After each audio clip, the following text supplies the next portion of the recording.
The Old Peabody Pew, A Christmas Romance of a Country Church. Chapter 1. Edgewood, like all the other villages along the banks of the Saco, is full of sunny slopes and leafy hollows. There are little, rounded, green-clad hillocks that might, like their scriptural sisters, skip with joy, and there are grand, rocky hills tufted with gaunt pine trees, these leading the eye to the splendid heights of a neighbor state, where snow-crowned peaks tower in the blue distance, sweeping the horizon in a long line of majesty. Tory Hill holds its own among the others for peaceful beauty and fair prospect, and on its broad level summit sits the white-painted Orthodox meeting house. This faces a grassy common where 6 roads meet, as if the early settlers had determined that no one should lack salvation because of a difficulty in reaching its visible source. The old church has had a dignified and fruitful past, dating from that day in 1761 when young Paul Coffin received his call to preach at a stipend of £50 a year.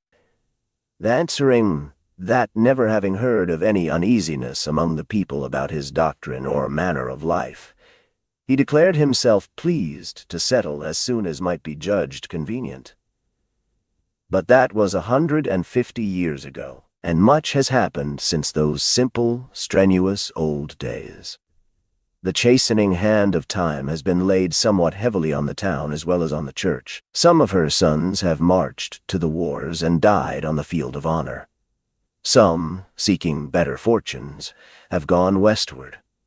Others, wearying of village life, the rocky soil, and rigors of farm work, have become entangled in the noise and competition, the rush and strife of cities. When the sexton rings the bell nowadays, on a Sunday morning, it seems to have lost some of its old-time militant strength, something of its hope and courage, and Pauls of former congregations have left few descendants to perpetuate their labors. It will go on ringing as long as there is a Tabitha, a Dorcas, a Lois, or a Eunice left in the community. This sentiment had been maintained for a quarter of a century, but it was now especially strong, as the old Tory Hill meeting house had been undergoing for several years more or less extensive repairs. In point of fact, the still stronger word, improvements, might be used with impunity.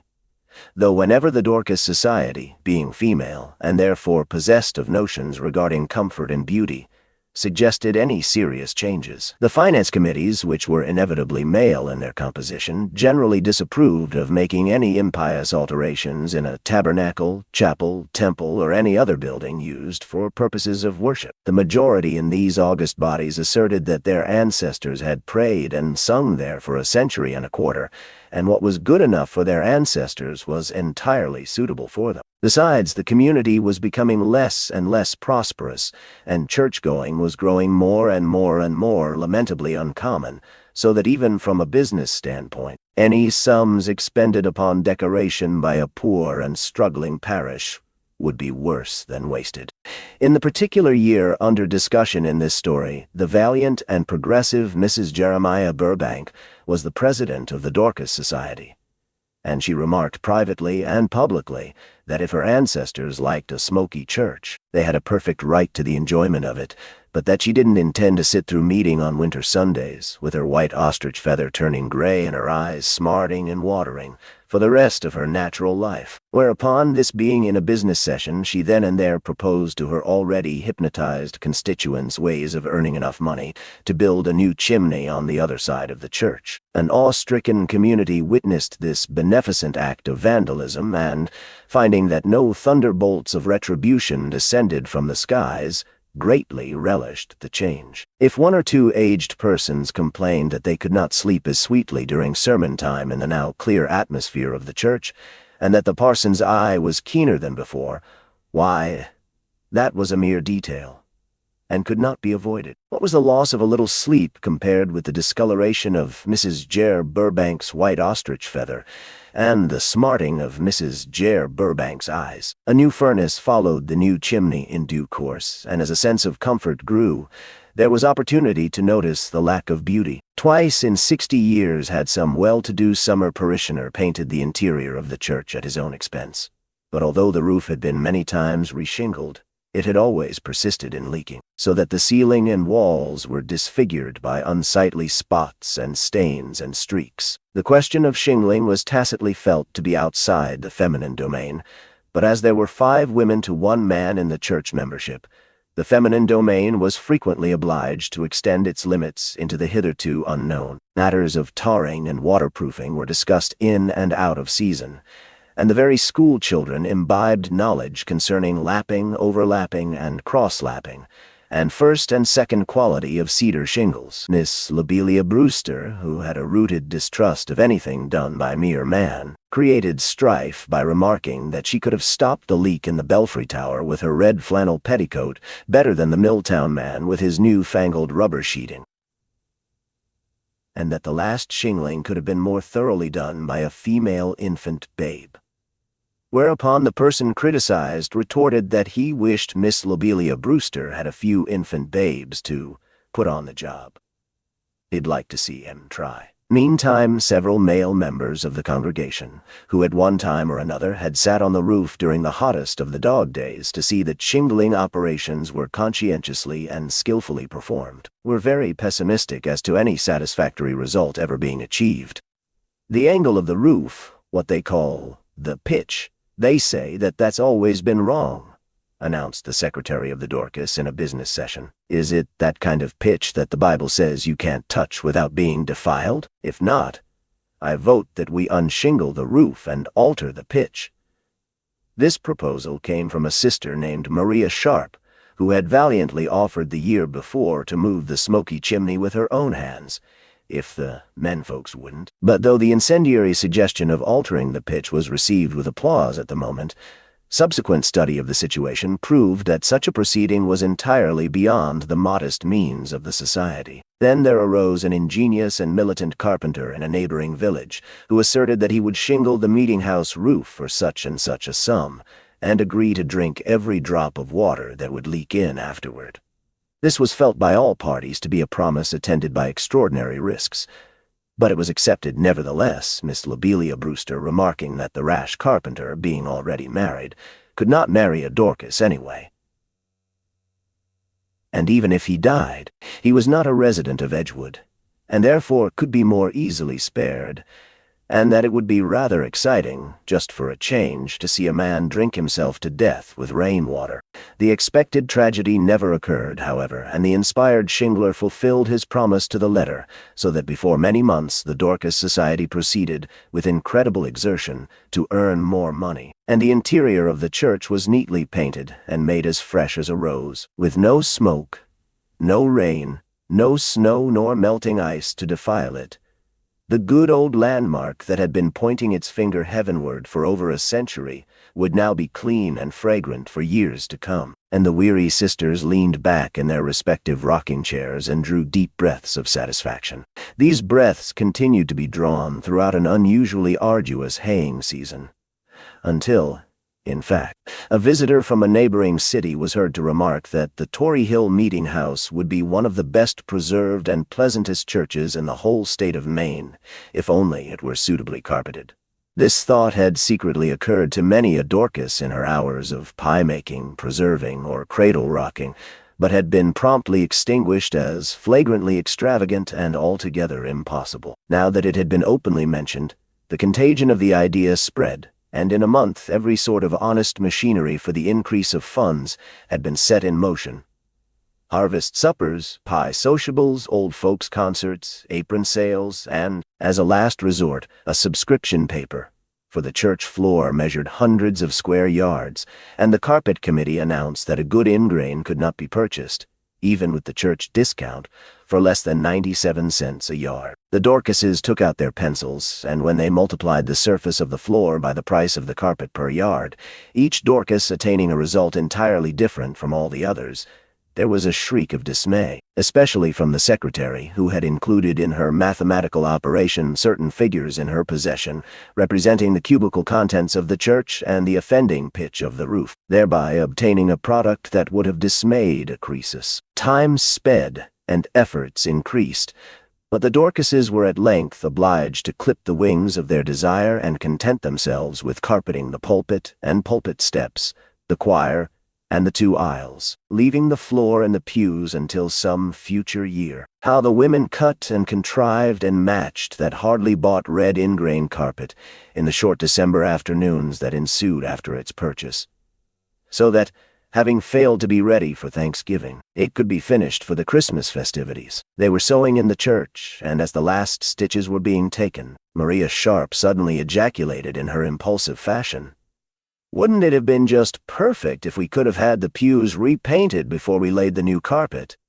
"It would indeed," the president answered, "but it will take us all winter to pay for the present improvements, without any thought of fresh paint. If only we had a few more menfolks to help along. Or else none at all," was Lobelia Brewster's suggestion. "It's having so few that keeps us all stirred up. If there wan't any anywheres, we'd have women deacons and carpenters and painters, and get along first rate. For somehow the supply o' women always holds out, same as it does with caterpillars and flies and grasshoppers." Although Maria Sharp asserted that she for one was not willing to be called a caterpillar simply because there were too many women in the universe. "I never noticed before how shabby and scarred and dirty the pews are," said the minister's wife as she looked at them reflectively. "I've been thinking all the afternoon of the story about the poor old woman and the lily," and Nancy Wentworth's clear voice broke into the discussion. "Do you remember someone gave her a stalk of Easter lilies and she set them in a glass pitcher on the kitchen table? After looking at them for a few minutes, she got up from her chair and washed the pitcher until the glass shone. Sitting down again, she glanced at the little window. It would never do. She had forgotten how dusty and blurred it was, and she took her cloth and burnished the panes. Then she scoured the table, then the floor, then blackened the stove before she sat down to her knitting. And of course the lily had done it all, just by showing, in its whiteness, how grimy everything else was." The minister's wife, who had been in Edgewood only a few months, looked admiringly at Nancy's bright face, wondering that 35 years of life, including 10 of school teaching, had done so little to mar its serenity. "The lily story is as true as the gospel," she exclaimed, "and I can see how one thing has led you to another in making the church comfortable. But my husband says that 2 coats of paint on the pews would cost a considerable sum. How about cleaning them? I don't believe they've had a good hard washing since the flood." The suggestion came from Deacon Miller's wife to the president. "They can't even be scrubbed for less than $15 or $20, for I thought of that and asked Mrs. Simpson yesterday, and she said 20 cents a pew was the cheapest she could do it for." "We've done everything else," said Nancy Wentworth, with a twitch of her thread. "Why don't we scrub the pews? There's nothing in the Orthodox creed to forbid, is there?"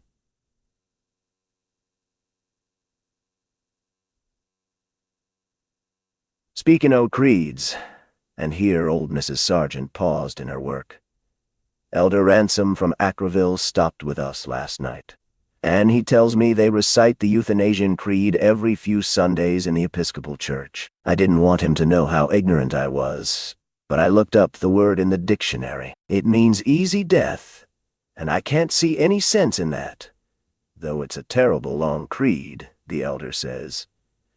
And if it's any longer an ourn, I should think anybody might easy die learnin' it," ventured the minister's wife. "Elder Ransom's always plumb full o' doctrine," asserted Miss Brewster, pursuing the subject. "For my part, I'm glad he preferred Acreville to our place. He was so busy being a minister, he never got round to being a human creeter. When he used to come to sociables and picnics, always looking kind of like the potato blight, I used to think how complete he'd be if he had a foldin' pulpit under his coat-tails. They make foldin' beds nowadays. I suppose they could make foldin' pulpits if there was a call."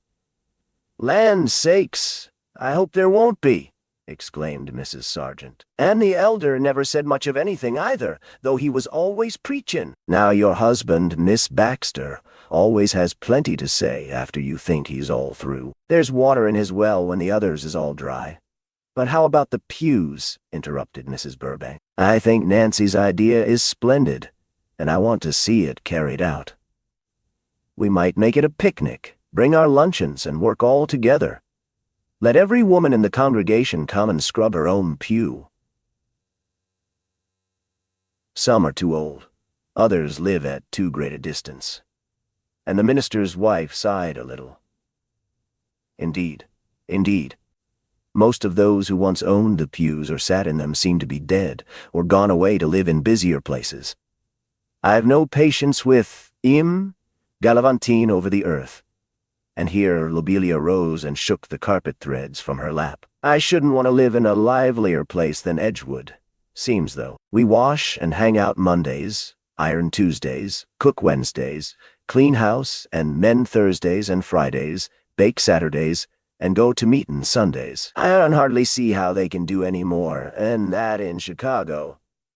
Never mind if we have lost members, said the indomitable Mrs. Burbank. The members we still have left must work all the harder. We'll each clean our own pew, then take a few of our neighbors, and then hire Mrs. Simpson to do the wainscoting and floor. Can we scrub Friday and lay the carpet Saturday? My husband and Deacon Miller can help us at the end of the week. All in favor manifest it by the usual sign. Contrary-minded?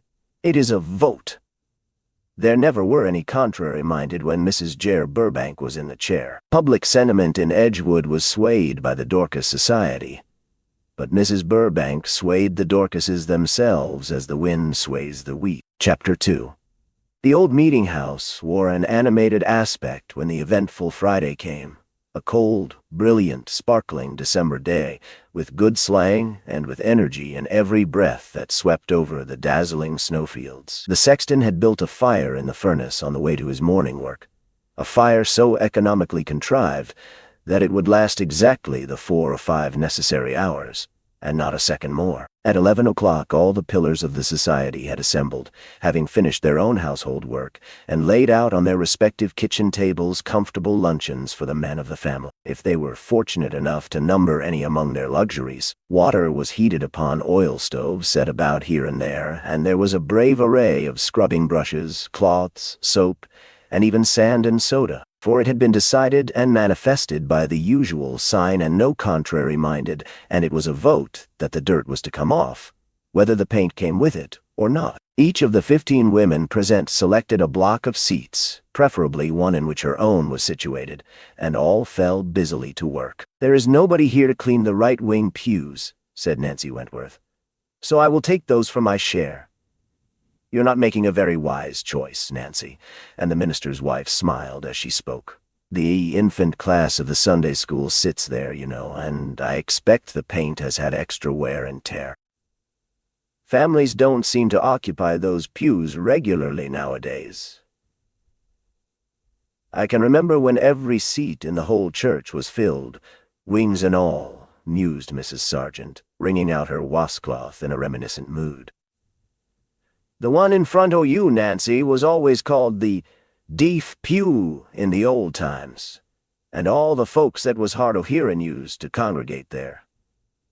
The next pew hasn't been occupied since I came here, said the minister's wife. No, answered Mrs. Sargent, glad of any opportunity to retail neighborhood news. Squire Bean's folks have moved to Portland to be with a married daughter. Somebody has to stay with her, and her husband want. The esquire ain't a strong man, and he's most too old to go to meetin' now. The youngest son has just died in New York, so I hear.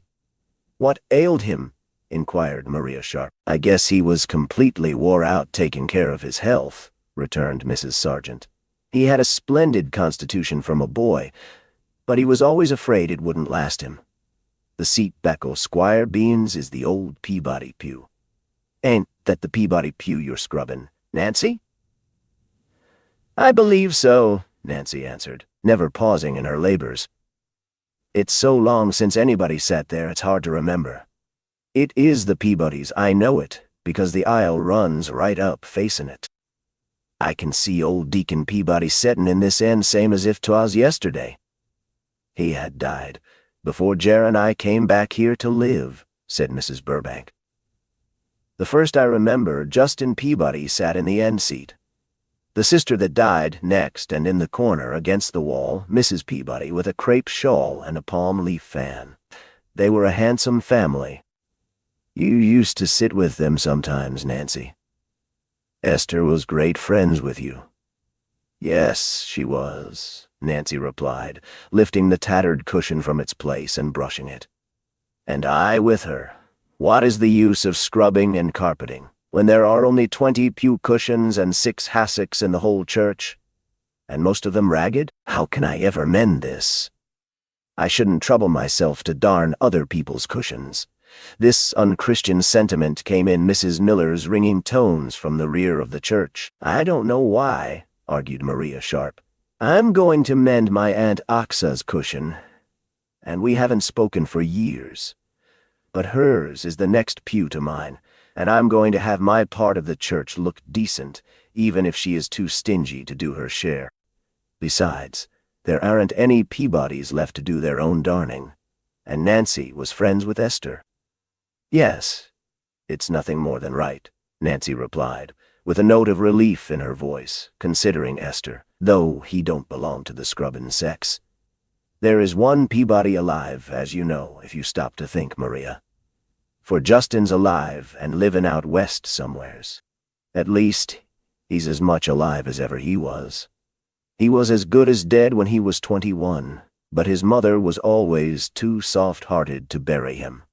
There was considerable laughter over this sally of the outspoken Mrs. Sargent, whose keen wit was the delight of the neighborhood. I know he's alive and doing business in Detroit, for I got his address a week or 10 days ago and wrote, asking him if he'd like to give a couple of dollars toward repairing the old church. Everybody looked at Mrs. Burbank with interest. Hasn't he answered? Asked Maria Sharp. Nancy Wentworth held her breath, turned her face to the wall, and silently wiped the paint of the wainscoting. The blood that had rushed into her cheeks at Mrs. Sargent's jeering reference to Justin Peabody still lingered there for anyone who ran to read. But fortunately, nobody ran. They were too busy scrubbing. Not yet. Folks don't hurry about answering when you ask them for a contribution, replied the president, with a cynicism common to persons who collect funds for charitable purposes. George Wickham sent me 25 cents from Denver. When I wrote him a receipt, I said thank you, same as Aunt Polly did when the neighbors brought her a piece of beef. Ever so much oblige, but don't forget me when you come to kill a pig. Now, Mrs. Baxter, you shan't clean James Bruce Pew, or what was his before he turned Second Advent. I'll do that myself, for he used to be in my Sunday school class. He's the backbone o' that congregation now, asserted Mrs. Sargent, and they say he's going to marry Mrs. Sam Peters, who sings in their choir as soon as his year is up. They make a perfect fool of him in that church. You can't make a fool of a man that nature ain't begun with, argued Miss Brewster. Jim Bruce never was very strong-minded, but I declare it seems to me that when men lose their wives, they lose their wits. I was sure Jim would marry Hannah Thompson that keeps house for him. I suspected she was looking out for a life job when she hired out with him. Hannah Thompson may keep Jim's house, but she'll never keep Jim. That's certain, affirmed the president. I don't blame her, for one, came in no uncertain tones from the left-wing pews, and the widow Buzzle rose from her knees and approached the group by the pulpit. If there's anything duller than cooking 3 meals a day for yourself, and setting down and eating by yourself, and then getting up and clearing 'em away after yourself, I'd like to know it. I shouldn't want any good-looking, pleasant-spoken man to offer himself to me without he expected to be snapped up, that's all. But if you've made out to get one husband in York County, you can thank the Lord and not expect any more favors. I used to think Tom was poor company and complain I couldn't have any conversation with him. But land, I could talk at him, and there's considerable comfort in that. And I could pick up after him. Now every room in my house is clean, and every closet and bureau drawer, too. I can't start drawing in another rug, for I've got all the rugs I can step foot on. I dried so many apples last year I shan't need to cut up any this season. My jelly and preserves ain't out, and there I am. And there most of us are in this village, without a man to take steps for and trot round after. There's just 3 husbands among the 15 women scrubbing here now, and the rest of us is all old maids and widders. No wonder the men folks die, or move away like Justin Peabody. A place with such a mess as women folks ain't healthy to live in, whatever Lobelia Brewster may say. Chapter 3. Justin Peabody had once faithfully struggled with the practical difficulties of life in Edgewood, or so he had thought, in those old days of which Nancy Wentworth was thinking as she wiped the paint of the Peabody Pew. Work in the mills did not attract him. He had no capital to invest in a stock of goods for storekeeping. Schoolteaching offered him only a pittance. There remained then only the farm, if he were to stay at home and keep his mother company. "Justin don't seem to take no holt of things," said the neighbors. "Good heavens!"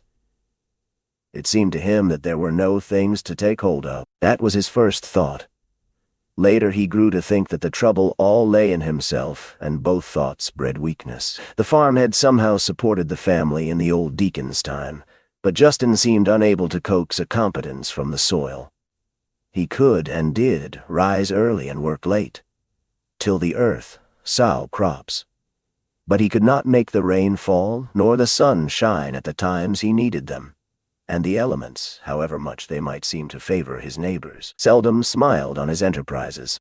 The crows liked Justin's corn better than any other in Edgewood. It had a richness peculiar to itself, a quality that appealed to the most jaded palate, so that it was really worthwhile to fly over a mile of intervening fields and pay it the delicate compliment of preference. Justin could explain the attitude of caterpillars, worms, grasshoppers, and potato bugs toward him only by assuming that he attracted them as the magnet in the toy boxes attracts the miniature fishes. Land of liberty. "Look at E.M. Congregate," ejaculated Jabe Slocum when he was called in for consultation. "Now, if you'd gone in for breeding insects, you could be as proud as Cuffy and Exhibit M at the county fair. They'd give you prizes for size and numbers and speed, I guess. Why, say, they're real crowded for room. The plants ain't give M enough leaves to roost on. Have you tried bug death? It acts like a tonic on them," said Justin gloomily. "Sho! You don't say so. Now mine can't abide the sight nor smell of it. What, old Redoubt Paris Green? They thrive on it. It's as good as an appetizer." "Well," said Jabe Slocum, revolving the quid of tobacco in his mouth reflectively, "the bug that ain't got no objection to piosan is a bug that's got ways of thinking and feeling and reasoning that I ain't able to cope with. Perhaps it's all a leadin' o' Providence. Mebbe it shows you'd ought to quit farmin' crops and take to raisin' live stock." Justin did just that, as a matter of fact, a year or two later. But stock, that has within itself the power of being leave, has also rare qualifications for being dead when occasion suits. And it generally did suit Justin's stock. It proved prone not only to all the general diseases that cattle flesh is heir to, but was capable even of suicide. At least, it is true that 2 valuable Jersey calves tied to stakes on the hillside had flung themselves violently down the bank and strangled themselves with their own ropes in a manner which seemed to show that they found no pleasure in existence, at all events on the Peabody farm. These were some of the little tragedies that had sickened young Justin Peabody with life in Edgewood, and Nancy Wentworth, even then, realized some of them and sympathized without speaking, in a girl's poor, helpless way. Mrs. Simpson had washed the floor in the right wing of the church, and Nancy had cleaned all the paint. Now she sat in the Old Peabody Pew, darning the forlorn, faded cushion with gray carpet thread as gray as her own life. The scrubbing party had moved to its labors in a far corner of the church, and 2 of the women were beginning preparations for the basket luncheons. Nancy's needle was no busier than her memory. Long years ago, she had often sat in the Peabody pew, sometimes at first as a girl of 16 when asked by Esther, and then, on coming home from school at 18, finished. She had been invited now and again by Mrs. Peabody herself, on those Sundays when her own invalid mother had not attended service. Those were wonderful Sundays, Sundays of quiet, trembling peace and maiden joy. Justin sat beside her, and she had been sure then, but had long since grown to doubt the evidence of her senses, that he, too, vibrated with pleasure at the nearness. Was there not a summer morning when his hand touched her white lace mitt as they held the hymn book together, and the lines of the Rise, my soul, and stretch thy wings, thy better portion trace, became blurred on the page and melted into something indistinguishable for a full minute or 2 afterward? Were there not looks and looks and looks, or had she some misleading trick of vision in those days? Justin's dark, handsome profile rose before her. The level brows and fine lashes, the well-cut nose and lovable mouth, the Peabody mouth and chin, somewhat too sweet and pliant for strength, perhaps. Then the eyes turned to hers in the old way, just for a fleeting glance, as they had so often done at prayer meeting, or sociable, or Sunday service. Was it not a man's heart she had seen in them? And oh, if she could only be sure that her own woman's heart had not looked out from hers, drawn from its maiden shelter in spite of all her wish to keep it hidden. Then followed 2 dreary years of indecision and suspense, when Justin's eyes met hers less freely, when his looks were always gloomy and anxious, when affairs at the Peabody farm grew worse and worse, when his mother followed her husband, the old deacon, and her daughter Esther to the burying ground in the churchyard. Then the end of all things came, the end of the world for Nancy. Justin's departure for the West in a very frenzy of discouragement over the narrowness and limitation and injustice of his lot, over the rockiness and barrenness and unkindness of the New England soil, over the general bitterness of fate and the bludgeonings of chance. He was a failure, born of a family of failure. If the world owed him a living, he had yet to find the method by which it could be earned. All this he thought and uttered, and much more of the same sort. In these days of humbled pride, self was paramount, though it was a self he despised. There was no time for love. Who was he for a girl to lean upon, he who could not stand erect himself? He bade a stiff good-bye to his neighbors, and to Nancy he vouchsafed little more. A handshake, with no thrill of love in it such as might have furnished her palm, at least, some memories to dwell upon. A few stilted words of leave-taking, a halting, meaningless sentence or two about his botch of life. Then he walked away from the Wentworth doorstep. But halfway down the garden path, where the shriveled hollyhocks stood like sentinels, did a wave of something different sweep over him. A wave of the boyish, irresponsible past when his heart had wings and could fly without fear to its métier. A wave of the past that was rushing through Nancy's mind, well-nigh burying her in its bittersweet waters. For he lifted his head, and suddenly retracing his steps, he came toward her, and, taking her hand again, said forlornly, "You'll see me back when my luck turns, Nancy." Nancy knew that the words might mean little or much, according to the manner in which they were uttered, but to her hurt pride and sore, shamed woman instinct, they were a promise, simply because there was a choking sound in Justin's voice and tears in Justin's eyes. "You'll see me back when my luck turns, Nancy." This was the phrase upon which she had lived for more than 10 years. Nancy had once heard the old parson say, ages ago, that the whole purpose of life was the growth of the soul. That we eat, sleep, clothe ourselves, work, love, all to give the soul another day, month, year, in which to develop. She used to wonder if her soul could be growing in the monotonous round of her dull duties and her duller pleasures. She did not confess it even to herself. Nevertheless, she knew that she worked, ate, slept, to live until Justin's luck turned. Her love had lain in her heart a bird without a song, year after year. Her mother had dwelt by her side and never guessed. Her father, too, and both were dead. The neighbors also, lynx-eyed and curious, had never suspected. If she had suffered, no one in Edgewood was any the wiser, for the maiden heart is not commonly worn on the sleeve in New England. If she had been openly pledged to Justin Peabody, she could have waited twice 10 years with a decent show of self-respect, for long engagements were viewed rather as a matter of course in that neighborhood. The endless months had gone on since that gray November day when Justin had said goodbye. It had been just before Thanksgiving, and she went to church with an aching and ungrateful heart. The parson read from the 8th chapter of St. Matthew, a most unexpected selection for that holiday. "If you can't find anything else to be thankful for," he cried, "go home and be thankful you are not a leper."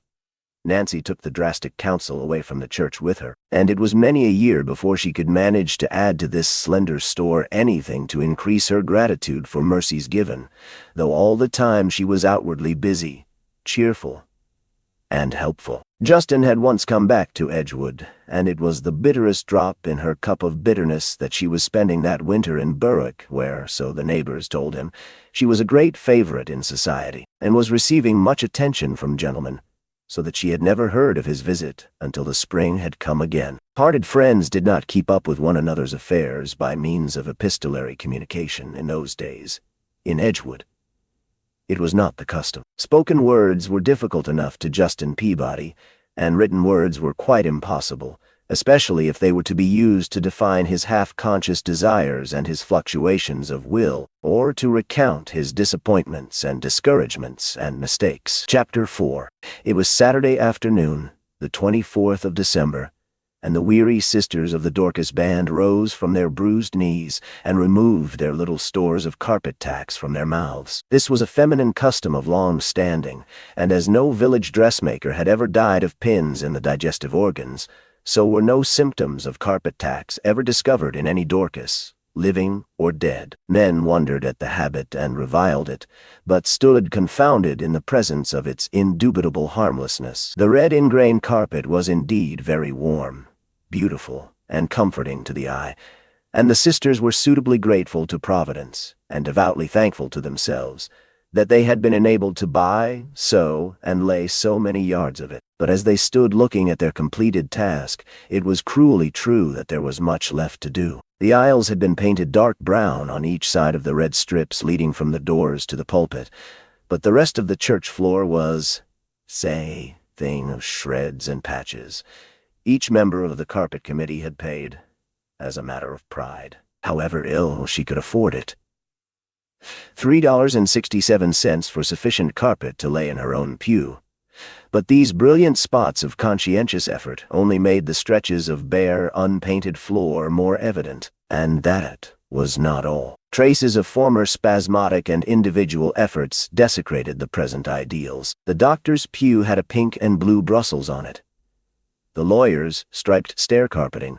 The Browns from Deerwander sported straw matting and were not abashed, while the greens, the whites, the blacks, and the grays displayed floor coverings as dissimilar as their names. "I never noticed it before," exclaimed Maria Sharp, "but it ain't Christian, that floor. It's heathenish and ungodly." "For mercy's sake, don't swear, Maria," said Mrs. Miller nervously. "We've done our best, and let's hope that folks will look up and not down. It isn't as if they were going to set in the chandelier. They'll have something else to think about when Nancy gets her hemlock branches and white carnations in the pulpit vases. This morning my Abner picked off 2 pinks from the plant I've been nursing in my dining room for weeks, trying to make it bloom for Christmas. I slapped his hands good, and it's been haunting me ever since to think I had to correct him the day before Christmas. Come, Lobelia, we must be hurrying." "One thing comforts me," exclaimed the widow Buzzle, as she took her hammer and tacks preparatory to leaving, "and that is that the Methodist meetin' house ain't got any carpet at all." Mrs. Buzzle, interrupted the minister's wife with a smile that took the sting from her speech. "It would be like punishing little Abner Miller. If we think those thoughts on Christmas Eve, we shall surely be haunted afterward." "And anyway," interjected Maria Sharp, who always saved the situation, "you just wait and see if the Methodists don't say they'd rather have no carpet at all than have one that don't go all over the floor. I know, and she put on her hood and blanket shawl as she gave one last fond look at the improvements. "I'm going home to get my supper and come back afterward to lay the carpet in my pew. My beans and brown bread will be just right by now, and perhaps it will rest me a little. Besides, I must feed Zekiel." As Nancy Wentworth spoke, she sat in a corner of her own modest rear seat, looking a little pale and tired. Her waving dark hair had loosened and fallen over her cheeks, and her eyes gleamed from under it wistfully. Nowadays, Nancy's eyes never had the sparkle of gazing into the future, but always the liquid softness that comes from looking backward. "The church will be real cold by then, Nancy," objected Mrs. Burbank. "Good night, Mrs. Baxter." "Oh, no, I shall be back by 6:30, and I shall not work long. Do you know what I believe I'll do, Mrs. Burbank, just through the holidays? Christmas and New Year's both coming on Sunday this year, there'll be a great many out to church, not counting the strangers that'll come to the special service tomorrow. Instead of putting down my own pew carpet that'll never be noticed here in the back, I'll lay it in the Old Peabody Pew, for the red aisle strip leads straight up to it." The ministers always go up that side, and it does look forlorn. That's so. And all the more because my pew, that's exactly opposite in the left wing, is new carpeted and cushioned, replied the president. I think it's real generous of you, Nancy, because the Riverboro folks, knowing that you're a member of the carpet committee, will be sure to notice, and think it's queer you haven't made an effort to carpet your own pew. Never mind, smiled Nancy wearily. Riverboro folks never go to bed on Saturday nights without wondering what Edgewood is thinking about them. The minister's wife stood at her window watching Nancy as she passed the parsonage. How wasted, she sighed. Going home to eat her lonely supper and feed Ezekiel. I can bear it for the others, but not for Nancy. Now she has lighted her lamp. Now she has put fresh pine on the fire, for new smoke comes from the chimney. Why should I sit down and serve my dear husband and Nancy feed Ezekiel? There was some truth in Mrs. Baxter's feeling. Mrs. Buzzell, for instance, had 3 sons. Maria Sharp was absorbed in her lame father and her Sunday school work, and Lobelia Brewster would not have considered matrimony a blessing, even under the most favorable conditions. But Nancy was framed and planned for other things, and Ezekiel was an insufficient channel for her soft, womanly sympathy and her bright activity of mind and body. Ezekiel had lost his tail in a mowing machine. Ezekiel had the asthma, and the immersion of his nose in milk made him sneeze, so he was wont to slip his paw in and out of the dish and lick it patiently for 5 minutes together. Nancy often watched him pityingly, giving him kind and gentle words to sustain his fainting spirit, but tonight she paid no heed to him, although he sneezed violently to attract her attention. She had put her supper on the lighted table by the kitchen window and was pouring out her cup of tea, when a boy rapped at the door. "Here's a paper and a letter, Miss Wentworth," he said. "It's the 2nd this week, and they think over to the store that Berwick widower must be setting up and taking notice." She had indeed received a letter the day before, an unsigned communication, consisting only of the words, "Second Epistle of John, verse 12. She had taken her Bible to look out the reference, and found it to be, "Having many things to write unto you, I would not write with paper and ink. But I trust to come unto you, and speak face to face, that our joy may be full." The envelope was postmarked New York, and she smiled, thinking that Mrs. Emerson, a charming lady who had spent the summer in Edgewood, and had sung with her in the village choir, was coming back, as she had promised, to have a sleigh ride and see Edgewood in its winter dress. Nancy had almost forgotten the first letter in the excitements of her busy day, and now here was another, from Boston this time. She opened the envelope and found again only a single sentence, printed, not written. Lest she should guess the hand, she wondered. Second Epistle of John, verse 5.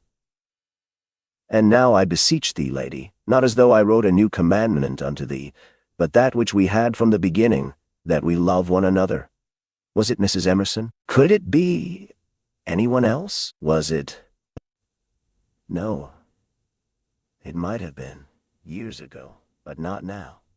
Not now. And yet, he was always so different from other people. And once in church he had handed her the hymn book with his finger pointing to a certain verse. She always fancied that her secret fidelity of heart rose from the fact that Justin Peabody was different. From the hour of their first acquaintance, she was ever comparing him with his companions, and always to his advantage. So long as a woman finds all men very much alike, as Lobelia Brewster did, save that she allowed some to be worse, she is in no danger. But the moment in which she perceives and discriminates subtle differences, marveling that there can be 2 opinions about a man's superiority, that moment the miracle has happened.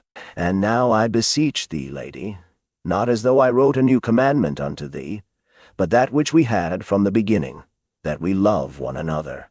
No, it could not be from Justin. She drank her tea, played with her beans abstractedly, and nibbled her slice of steaming brown bread. "Not as though I wrote a new commandment unto thee." No, not a new one.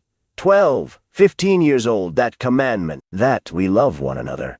who was speaking, who had written these words. The first letter sounded just like Mrs. Emerson, who had said she was a very poor correspondent, but that she should just drop down on Nancy one of these days. But this second letter never came from Mrs. Emerson. Well, there would be an explanation sometime, a pleasant one to smile over and tell Ezekiel and repeat to the neighbors. But not an unexpected, sacred, beautiful explanation, such a one as the heart of a woman could imagine. If she were young enough and happy enough to hope. She washed her cup and plate, replaced the uneaten beans in the brown pot, and put them away with the round loaf, folded the cloth. Lobelia Brewster, said Nancy always, set out her meals as if she was entertaining company from Portland, closed the stove dampers, carried the lighted lamp to a safe corner shelf, and lifted Ezekiel to his cushion on the high-backed rocker, doing all with the nice precision of long habit. Then she wrapped herself warmly, and locking the lonely little house behind her, set out to finish her work in the church. Chapter 5. At this precise moment, Justin Peabody was eating his own beans and brown bread, articles of diet of which his Detroit landlady was lamentably ignorant, at the new tavern, not far from the meeting house. It would not be fair to him to say that Mrs. Burbank's letter had brought him back to Edgewood, but it had certainly accelerated his steps. For the first 6 years after Justin Peabody left home, he had drifted about from place to place, saving every possible dollar of his uncertain earnings in the conscious hope that he could go back to New England and ask Nancy Wentworth to marry him. The West was prosperous and progressive, but how he yearned in idle moments for the grimmer and more sterile soil that had given him birth. Then came what seemed to him a brilliant chance for a lucky turn of his savings, and he invested them in an enterprise which, wonderfully as it promised, failed within 6 months and left him penniless. At that moment, he definitely gave up all hope, and for the next few years he put Nancy as far as possible out of his mind, in the full belief that he was acting an honorable part in refusing to drag her into his tangled and fruitless way of life. If she ever did care for him, and he could not be sure, she was always so shy. She must have outgrown the feeling long since, and be living happily, or at least contentedly, in her own way. He was glad in spite of himself when he heard that she had never married. But at least he hadn't it on his conscience that he had kept her single. On the 17th of December, Justin, his business day over, was walking toward the dreary house in which he ate and slept. As he turned the corner, he heard one woman say to another, as they watched a man stumbling sorrowfully down the street, "Going home will be the worst of all for him. To find nobody there." That was what going home had meant for him these 10 years. But he afterward felt it strange that this thought should have struck him so forcibly on that particular day.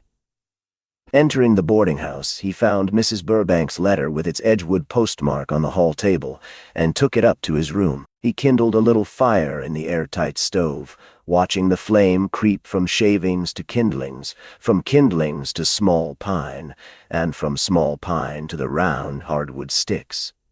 Then, when the result seemed certain, he closed the stove door and sat down to read the letter, whereupon all manner of strange things happened in his head and heart and flesh and spirit as he sat there alone, his hands in his pockets, his feet braced against the legs of the stove. It was a cold winter night, and the snow and sleet beat against the windows. He looked about the ugly room, at the washstand with its square of oilcloth in front and its detestable bowl and pitcher, at the rigors of his white iron bedstead, with the valley in the middle of the lumpy mattress and the darns in the rumpled pillowcases, at the dull photographs of the landlady's hideous husband and children enshrined on the mantel-shelf, looked at the abomination of desolation surrounding him until his soul sickened and cried out like a child's for something more like home. It was as if a spring thaw had melted his ice-bound heart, and on the crest of a wave it was drifting out into the milder waters of some unknown sea. He could have laid his head in the kind lap of a woman and cried, "Comfort me! Give me companionship, or I die!" The wind howled in the chimney and rattled the loose window sashes. The snow, freezing as it fell, dashed against the glass with hard, cutting little blows. That is the way in which the wind and snow flattered themselves they were making existence disagreeable to Justin Peabody when he read the letter. But never were elements more mistaken. It was a June Sunday in the boarding-house bedroom, and for that matter it was not the boarding-house bedroom at all. It was the old Orthodox church on Tory Hill in Edgewood. The windows were wide open, and the smell of the purple clover and the humming of the bees were drifting into the sweet, wide spaces within. Justin was sitting in the end of the Peabody pew, and Nancy Wentworth was beside him. Nancy, cool and restful in her white dress. Dark-haired Nancy under the shadow of her shirred muslin hat. "Rise, my soul, and stretch thy wings, thy better portion trace." The melodeon gave the tune, and Nancy and he stood to sing, taking the book between them. His hand touched hers, and as the music of the hymn rose and fell, the future unrolled itself before his eyes. A future in which Nancy was his wedded wife. And the happy years stretched on in front of them, until there was a row of little heads in the old Peabody pew, and mother and father could look proudly along the line at the young things they were bringing into the house of the Lord. The recalling of that vision worked like magic in Justin's blood. His soul rose and stretched its wings and traced its better portion vividly as he sprang to his feet and walked up and down the bedroom floor. He would get a few days' leave and go back to Edgewood for Christmas to join, with all the old neighbors, in the service at the meeting house. And in pursuance of this resolve, he shook his fist in the face of the landlady's husband on the mantelpiece and dared him to prevent. He had a salary of $50 a month, with some very slight prospect of an increase after January. He did not see how two persons could eat and drink and lodge and dress on it in Detroit. But he proposed to give Nancy Wentworth the refusal of that magnificent future, that brilliant and tempting offer. He had exactly $100 in the bank, and 60 or 70 of them would be spent in the journeys, counting 2 happy, blessed fares back from Edgewood to Detroit. And if he paid only his own fare back, he would throw the price of the other into the pond behind the Wentworth house. He would drop another $10 into the plate on Christmas Day toward the repairs on the church. If he starved, he would do that. He was a failure. Everything his hand touched turned to naught. He looked himself full in the face, recognizing his weakness, and in this supremest moment of recognition, he was a stronger man than he had been an hour before. His drooping shoulders had straightened. The restless look had gone from his eyes. His somber face had something of repose in it, the repose of a settled purpose. He was a failure, but perhaps if he took the risks, and if Nancy would take them, but that was the trouble. Women were so unselfish. They were always willing to take risks, and one ought not to let them. Perhaps he might do better in trying to make a living for 2 than he had in working for himself alone. He would go home, tell Nancy that he was an unlucky good-for-naught, and ask her if she would try her hand at making him over. Chapter 6. These were the reasons that had brought Justin Peabody to Edgewood on the Saturday afternoon before Christmas, and had taken him to the new tavern on Tory Hill, near the meeting house. Nobody recognized him at the station or noticed him at the tavern, and after his supper he put on his overcoat and started out for a walk, aimlessly hoping that he might meet a friend, or failing that, intending to call on some of his old neighbors, with the view of hearing the village news and securing some information which might help him to decide when he had better lay himself and his misfortunes at Nancy Wentworth's feet. They were pretty feet. He remembered that fact well enough under the magical influence of familiar sights and sounds and odors. He was restless, miserable, anxious, homesick, not for Detroit, but for some heretofore unimagined good. Yet, like Bunyan's shepherd boy in the Valley of Humiliation, he carried the herb called heart's ease in his bosom, for he was at last loving consciously. How white the old church looked, and how green the blinds. It must have been painted very lately. That meant that the parish was fairly prosperous. There were new shutters in the belfry tower, too. He remembered the former open space and the rusty bell, and he liked the change. Did the chimney used to be in that corner? No. But his father had always said it would have drawn better if it had been put there in the beginning. New shingles within a year.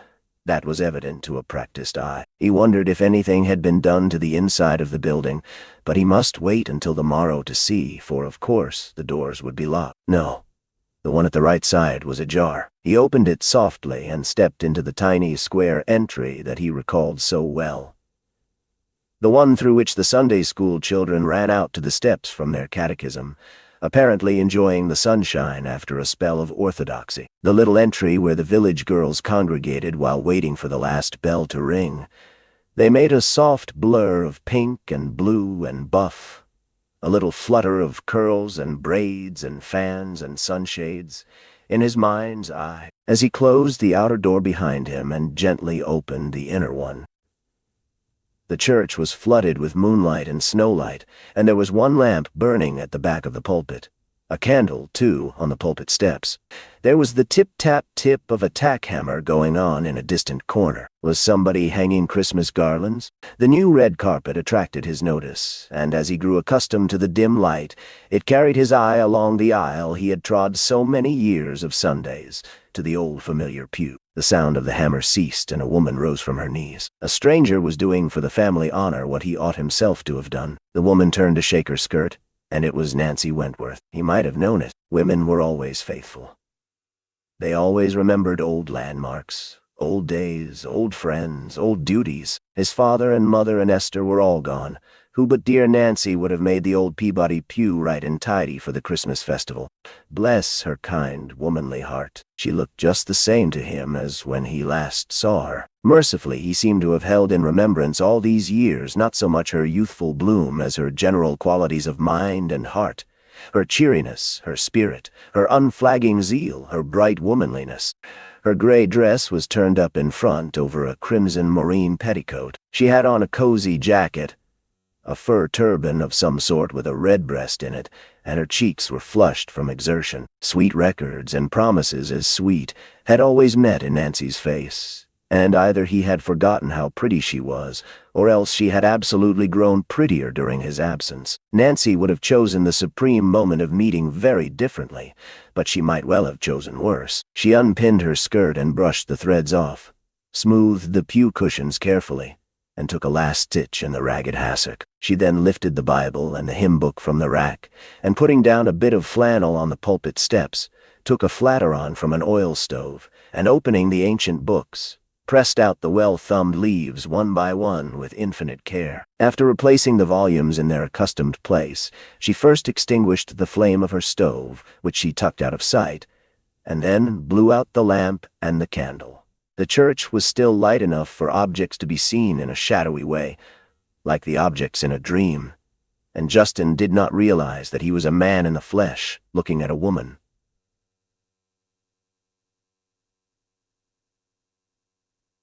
Spying, it might be, upon her privacy. He was one part of a dream and she another, and he stood as if waiting and fearing to be awakened. Nancy, having done all, came out of the pew, and standing in the aisle, looked back at the scene of her labors with pride and content. And as she looked, some desire to stay a little longer in the dear old place must have come over her, or some dread of going back to her lonely cottage, for she sat down in Justin's corner of the pew with folded hands, her eyes fixed dreamily on the pulpit, and her ears hearing. "Not as though I wrote a new commandment unto thee, but that which we had from the beginning." Justin's grasp on the latch tightened as he prepared to close the door and leave the place, but his instinct did not warn him quickly enough, after all, for, obeying some uncontrollable impulse, Nancy suddenly fell on her knees in the pew and buried her face in the cushions. The dream broke, and in an instant Justin was a man. Worse than that, he was an eavesdropper, ashamed of his unsuspected presence. He felt himself standing, with covered head and feet shod, in the holy temple of a woman's heart, but his involuntary irreverence brought abundant grace with it. The glimpse and the revelation wrought their miracles silently and irresistibly, not by the slow processes of growth which nature demands for her enterprises, but with the sudden swiftness of the spirit. In an instant changes had taken place in Justin's soul, which his so-called experiencing religion 25 years back had been powerless to effect. He had indeed been baptized then, but the recording angel could have borne witness that this second baptism fructified the first, and became the real herald of the new birth and the new creature. Chapter 7. Justin Peabody silently closed the inner door, and stood in the entry with his head bent and his heart in a whirl, until he should hear Nancy rise to her feet. He must take this heaven-sent chance of telling her all. But how do it without alarming her? A moment, and her step sounded in the stillness of the empty church. Obeying the first impulse, he passed through the outer door, and standing on the step, knocked once, twice, 3 times. Then, opening it a little and speaking through the chink, he called, "Is Miss Nancy Wentworth here?" "I'm here." In a moment came Nancy's answer, and then, with a little wondering tremor in her voice, as if a hint of the truth had already dawned. "What's wanted?" "By Justin Peabody, come back from the west." The door opened wide, and Justin faced Nancy standing halfway down the aisle, her eyes brilliant, her lips parted. A week ago, Justin's apparition confronting her in the empty meeting house after nightfall, even had she been prepared for it as now, by his voice, would have terrified her beyond measure. Now it seemed almost natural and inevitable. She had spent these last days in the church where both of them had been young and happy together. The 2 letters had brought him vividly to mind, and her labor in the Old Peabody Pew had been one long excursion into the past in which he was the most prominent and the best-loved figure. "I said I'd come back to you when my luck turned, Nancy." These were so precisely the words she expected him to say, should she ever see him again face to face, that for an additional moment they but heightened her sense of unreality. Well, the luck hasn't turned after all. But I couldn't wait any longer. Have you given a thought to me all these years, Nancy? More than one, Justin. For the very look upon his face, the tenderness of his voice, the attitude of his body, outran his words and told her what he had come home to say. Told her that her years of waiting were over at last. You ought to despise me for coming back again with only myself and my empty hands to offer you. How easy it was to speak his heart out in this dim and quiet place. How tongue-tied he would have been, sitting on the black haircloth sofa in the Wentworth parlor and gazing at the open soapstone stove. "Oh, men are such fools!" cried Nancy, smiles and tears struggling together in her speech, as she sat down suddenly in her own pew and put her hands over her face. "They are," agreed Justin humbly. "But I've never stopped loving you whenever I've had time for thinking or loving. And I wasn't sure that you really cared anything about me. And how could I have asked you when I hadn't $1 in the world? There are other things to give a woman besides dollars, Justin. There? Well, you shall have them all. Every one of them, Nancy, if you can make up your mind to do without the dollars. For dollars seem to be just what I can't manage." Her hand was in his by this time, and they were sitting side by side in the cushionless, carpetless Wentworth pew. The door stood open. The winter moon shone in and upon them. That it was beginning to grow cold in the church passed unnoticed. The grasp of the woman's hand seemed to give the man new hope and courage, and Justin's warm, confiding, pleading pressure brought balm to Nancy, balm and healing for the wounds her pride had suffered. Joy, too, half-conscious still, that her life need not be lived to the end in unfruitful solitude. She had waited, as some gray lake lies, full and smooth, awaiting the star below the twilight. Justin Peabody might have been no other woman's star, but he was Nancy's. Just you sitting beside me here makes me feel as if I'd been asleep or dead all these years, and just born over again, said Justin. I've led a respectable, hard-working, honest life, Nancy, he continued, and I don't owe any man a cent.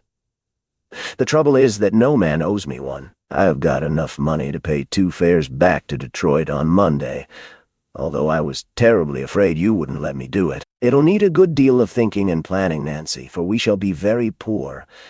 Nancy had been storing up fidelity and affection deep in the hive of her heart all these years, and now the honey of her helpfulness stood ready to be gathered. Could I keep hens in Detroit?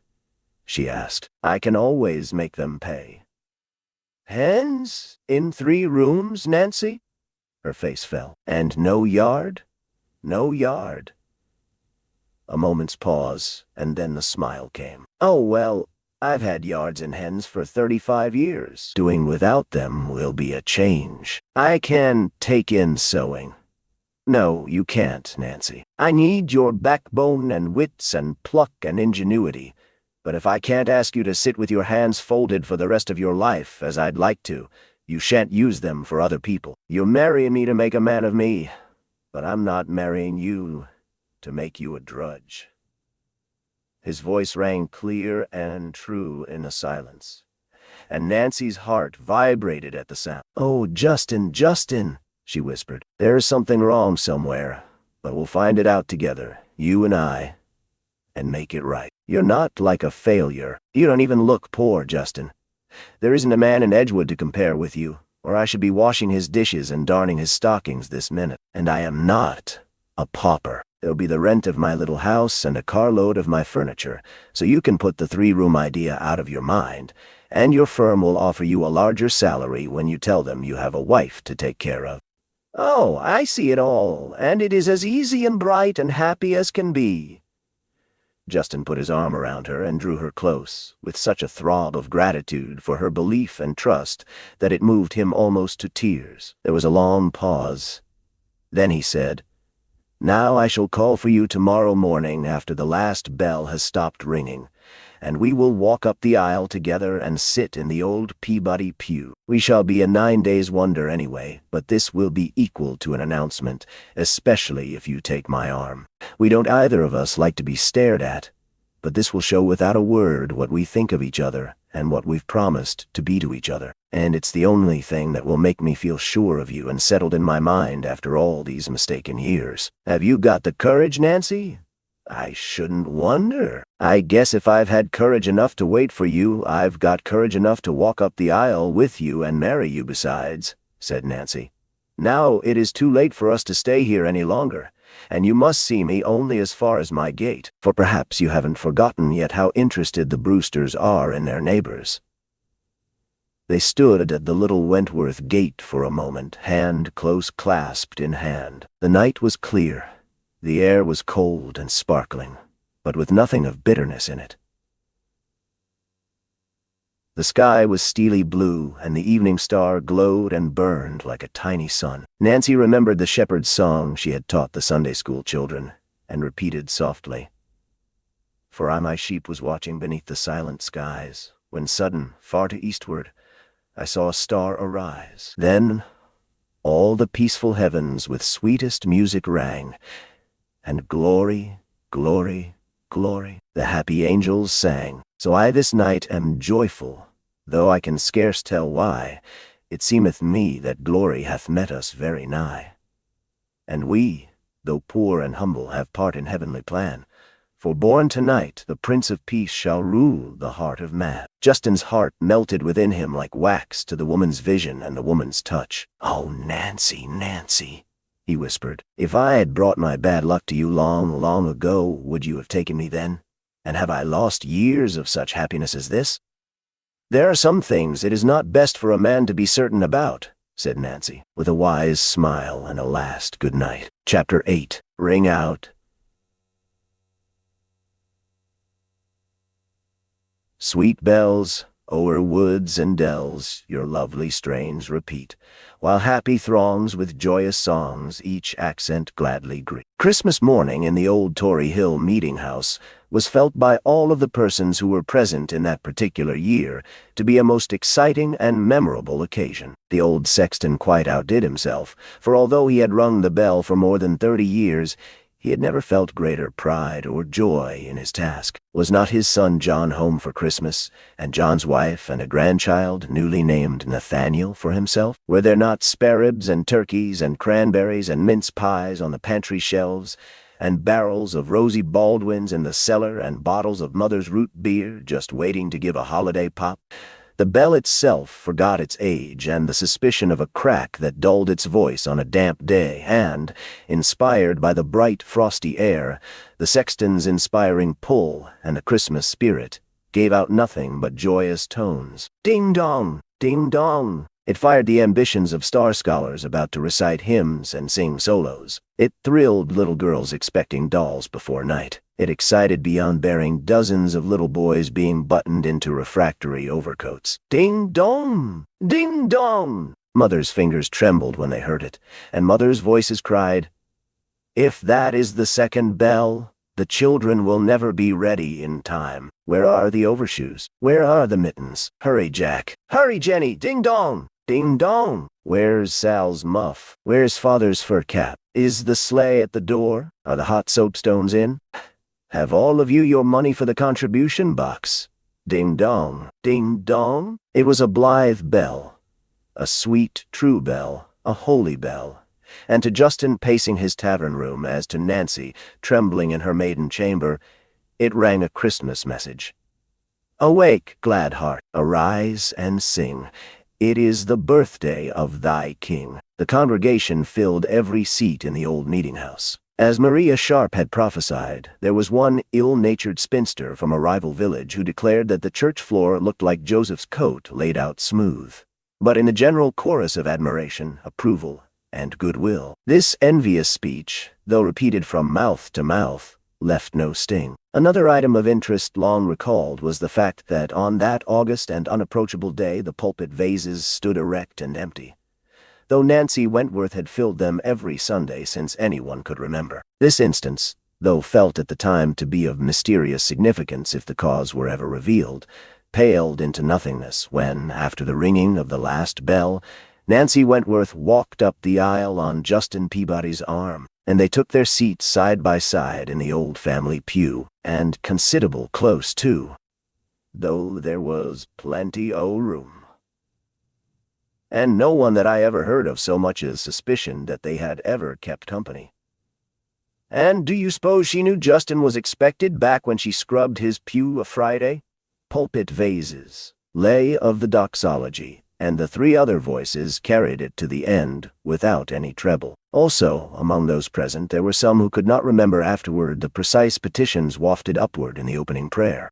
And could it be explained otherwise than by cheerfully acknowledging the bounty of an overruling providence that Nancy Wentworth should have had a new winter dress for the first time in 5 years?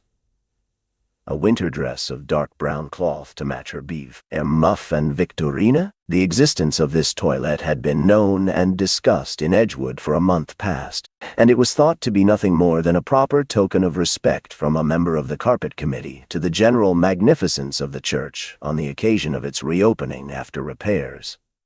Indeed, you could have identified every member of the Dorcas Society that Sunday morning by the freshness of her apparel. The brown dress, then, was generally expected. But why the white cashmere waist with collar and cuffs of point lace, devised only and suitable only for the minister's wedding, where it first saw the light? The white waist can only be explained as showing distinct hope, whispered the minister's wife during the reading of the church notices. To me it shows more than hope. I am very sure that Nancy would never take any wear out of that lace for hope.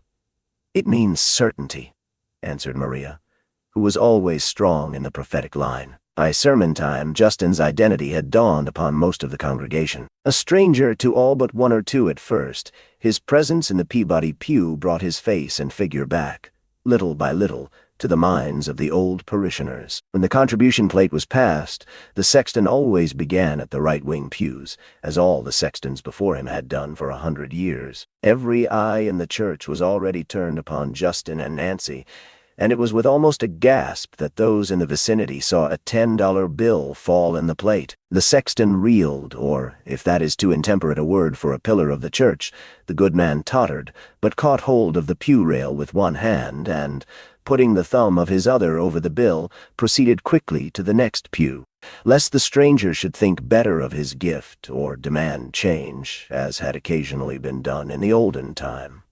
Nancy never fluttered an eyelash, but sat quietly by Justin's side with her bosom rising and falling under the beaver fur and her cold hands clasped tight in the little brown muff. Far from grudging this appreciable part of their slender resources, she thrilled with pride to see Justin's offering fall in the plate. Justin was too absorbed in his own thoughts to notice anything, but his munificent contribution had a most unexpected effect upon his reputation after all.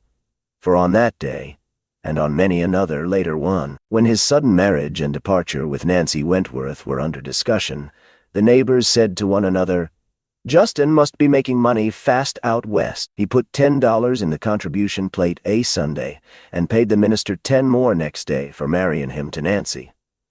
So the Peabody luck has turned at last, which, as a matter of fact, it had. And all the time, said the chairman of the carpet committee to the treasurer of the Dorcas Society, all the time, little as she realized it, Nancy was laying the carpet in her own pew. Now she's married to Justin shall be the making of him, or I miss my guess. You can't do a thing with men folks without they're right alongside where you can keep your eye and hand on. Justin's handsome and good and stiddy. All he need is some nice woman to put starch into him. The Edgewood Peabodys never had a mito stiffin' in him. Limp as dish rags, every blessed one. Nancy Wentworth fairly rustles with starch. Justin hadn't been engaged to her but a few hours when they walked up the aisle together. But did you notice the way he carried his head? I declare I thought would fall off behind. I shouldn't wonder a mite, but they prospered and come back every summer to set in the Old Peabody Pew.